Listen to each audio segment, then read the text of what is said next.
সৌমিত্রিষা বর্তমানে দেবের নায়িকা হতে পারেন, কিন্তু মিঠাই হয়েই সবার কাছে পরিচিতি লাভ করেছেন তিনি। গত শনিবার পরিবেশিত হয়ে গেল ধারাবাহিকের শেষ পর্ব। আবেগে সকলে চোখের জলে ভাসলেন। সৌমিত্রিষা লিখলেন, আপনাদের ভালোবাসাতেই মনোহরা পরিবার বেঁচে থাকবে, জয়গোপাল। মিঠাই এবং মিষ্টি এবং উচ্ছেবাবুর পাটিসাপটা দিয়েই শেষ হলো ধারাবাহিকের অন্তিম পর্ব।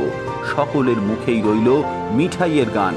শেষ পর্বে অবশ্য মিঠাইতেই ভাসলেন উচ্ছেবাবু তথা আদৃত।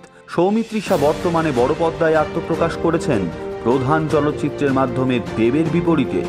তার সামনে পড়ে রয়েছে উজ্জ্বল ভবিষ্যৎ।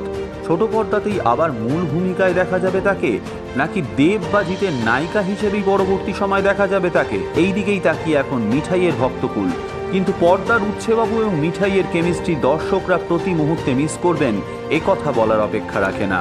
মিঠাইয়ের সমস্ত পরিবারের জন্য রইল আমাদের পক্ষ থেকে অনেক অনেক শুভকামনা এবং শুভেচ্ছা। খুব তাড়াতাড়ি আবার পরিবারের সকলের সাথে দেখা হবে নতুন কোনো গল্পে, নতুন কোনো ধারাবাহিকে।